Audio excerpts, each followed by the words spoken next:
Аблязус!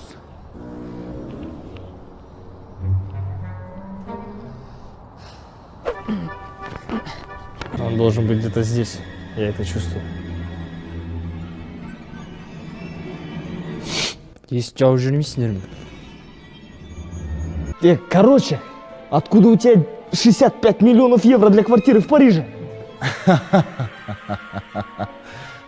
Попцы, это все для народа. Ты пиздишь! Ты пиздишь!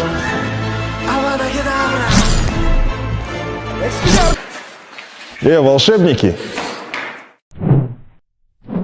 Вы что, охренели, что ли? Я же вам говорил, здесь не играться. Давай в отделение все.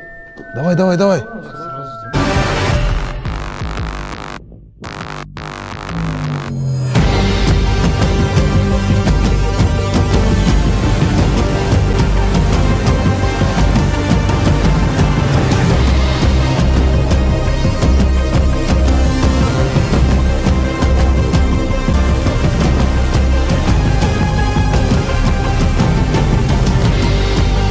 Шетелде қашып жүрседе экс-банкер Мұхтар Әблязовтың Алматыдағы жұрт білмей келген резиденциясы алғаш рет көпшілікке көрсетілді. Ішіне кірсең адасатын зәулім кешен Алматының ең қымбат ауданы Бутаковка маңында орналасқан. Аумағы 3 гектар жерді алып жатыр. Сарайды видеоға түсірген экс-депутат Тәңірберген Бердоңғаров. Алайда сарайдың ішіне ол қалай кіріп жүр? Оған мұндай мүмкіндікті кім берді? Әлде бұл тапсырыс па? Әблязовтың ісіне бұрынғы депутаттың араласуына не түрткі деген сияқты сұрақ көп көкейді. Сондықтан Гүлбану Аниятқызы Бердоңғаровтың өзінен сұрап көрді.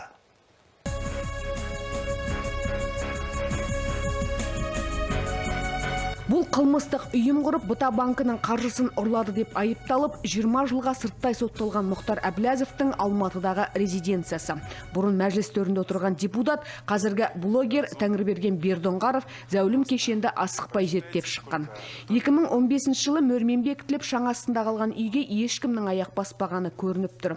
Видеоға түсіруге мүмкіндік алған блогер зәулім баспананың қымбат мәрмәр мен бағалы материалдардан салынғанын суреттейді. Сарайдың алдында қонақтар демалатын жазғы үй, балалар қыдыратын саябақ, алаң салынған, қымбат мүсіндері қойылған. Ал баспананың іші терезеден қарағанның өзінде хан сарайында екені көрініп тұр.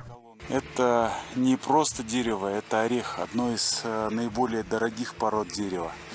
Вот. Вся колонна из гипсовой лепнины с такой золотой патиной, золочением. Дорогостоящие итальянские люстры. Неэтично это когда ты заходишь в ваш личный дом, открываешь дверь, а вы там живете с семьей. 9 лет в этой резиденции Аблязов, ни его семья, никто не живет. Соответственно, ни о какой этике не может идти речи. Экс-банкердің үйін көпшілікке көрсету еш құпия емес деген Бердоңғаровтың мәліметінше, аумағы 3 гектарлық бұл кешен әу баста сол кездегі Алматы әкімі Виктор Храпуновтың резиденциясы болыпты. Кейін ол мемлекеттік мүлікті әйелінің атына аударып алған. Храпунов Әблязовпен құда болған кезде аз тиын тебенге сатып жіберген көрінеді. Шетелде қашып жүрген екеуінің құда екенін, араларында сыбайластық болғаны туралы ешкім білмейтін мәліметтерді блогерге ұлттық бюроның қызметкерлері айтыпты. Мемлекеттік орган тіпті Бердоңғаровты ғимараттарына кіргізіп, Әблязов ісі бойынша жиналған 3000 том қылмыстық істі көрсетіп, бүкіл бір бөлмені алып тұрған құжаттармен еркін таныстырған.